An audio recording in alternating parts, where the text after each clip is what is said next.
Hello friends, இவர் பேர் பார்த்தீங்கன்னா கோணக்கழுத்து. ஏன் அப்படி பேர் வந்துச்சுன்னு பார்த்தீங்கன்னா, நம்ம எலி பிடிக்கிறதுக்காக எலி பூனுக்குள்ளே கருவாட்டை சுட்டு வச்சா இவங்க தலையை உள்ளே விட்டுட்டாங்க. தலையை உள்ளே விட்டுட்டு கீங்கேங்கன்னு கத்துனாங்க. பார்த்தா கழுத்து நல்ல வேளை உயிர் கொண்டு ஆகலை, கழுத்து மட்டும் கொஞ்சம் கோணையாக போச்சு. இருந்தாலும் இவர் பெரிய வீரருங்க. எல்லா கோழியெல்லாம் துரத்துவாங்க, மற்ற கோழியை ஜின் கோழியெல்லாம் துரத்துவாங்க. பாருங்க, நம்ம சுக்குட்டி கீரை போட்டிருக்குறோம், அதை பூரா கொத்தி தின்றுறாங்க. நம்ம எப்படி வெளியே கொடுக்கறது ஃப்ரெண்ட்ஸ்? அப்புறம் ஜின் கோழி வாங்கிட்டு வந்தோம் இல்லைங்களா, அதில் ஜின் கோழியில் கருப்பில் ஒன்று வெள்ளையில் ஒன்று செத்து போச்சு ஃப்ரெண்ட்ஸ். இப்போ ஒன்று தான் இருக்குது. இங்கே பாருங்க, சுக்குட்டி கீரையை சாப்பிட்ருக்காங்க பாருங்க. 2 பேர் தான் இருக்காங்க ஃப்ரெண்ட்ஸ். அப்புறம் நம்ம வான்கோழி வாங்கிட்டு வந்தோம் பார்த்தீங்களா, நம்ம வான்கோழி வாங்கிட்டு வந்ததுலேயும் இது செங்கீரை ஃப்ரெண்ட்ஸ். பாதி பிடுங்கி நம்ம சேல்ஸ் பண்ணிட்டோம். நம்ம தோட்டத்திலே விளை வச்சது ஆர்கானிக்குன்னு சொல்கிறாங்க. அதெல்லாம் ஆர்கானிக்னால் தெரியல.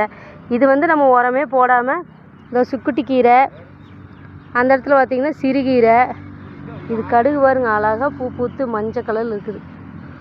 அப்புறம் இங்கே வெங்காய பூவே வந்துருச்சு ஃப்ரெண்ட்ஸ். ஃபஸ்ட் டைம் இதுதான் வெங்காய பூவை பார்க்குறேன், அழகாக இருக்குது. இங்கே பாருங்க, இதோ வெங்காயம் போட்டிருக்கோம். இது ஒரு சைடு வெங்காயமெல்லாம் பூவே வந்துருச்சு. இவங்களாம் ஆல்ரெடி இருக்கிறவங்க, இங்கே இருக்காங்க இல்லைங்களா, இவங்களாம் ஆல்ரெடி இருக்கிறவங்க. அப்புறம் இந்த வான்கோழி எப்போ பார்த்தாலும் பார்த்திங்கன்னா இந்த வேலி ஓரமே தான் போய் மேயிறது ஃப்ரெண்ட்ஸ். இப்போ இந்த பக்கமே வரமாட்டாங்க.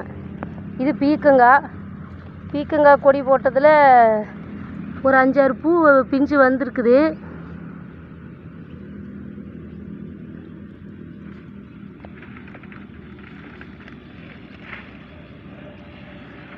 இதான் நம்ம வாங்கிட்டு வந்த வான்கோழி ஃப்ரெண்ட்ஸ். 6 வாங்கிட்டு வந்ததில் அதுவும் 2 செத்து போச்சு. ஜின் கோழியும் 2 செத்து போச்சு, இதுவும் 2 செத்து போச்சு. 4 தான் இருக்குது. சரி, இருக்கிறது இருக்கட்டும். இங்கே பாருங்கள், அழகாக வெள்ளை கலர் ஜின் கோழி கருப்பு ஒன்றா ஜோடியாகவே தான் சுற்றுறது. இவங்க கோழி கூட செட் ஆகுறதில்ல ஃப்ரெண்ட்ஸ். இவங்க வான்கோழி கூட தான் சுற்றுறாங்க. கோழிகளில் இவங்களை கொத்திடுறாங்க, இவங்களை அட்டாக் பண்ணிடுறாங்க. இங்கே பாருங்க ஃப்ரெண்ட்ஸ், அழகாக மேய்ஞ்சிட்ருக்காங்க. இவங்கெல்லாம் நம்ம தோட்டத்துக்கு செட் ஆகிட்டாங்க. இதுவே போதும்.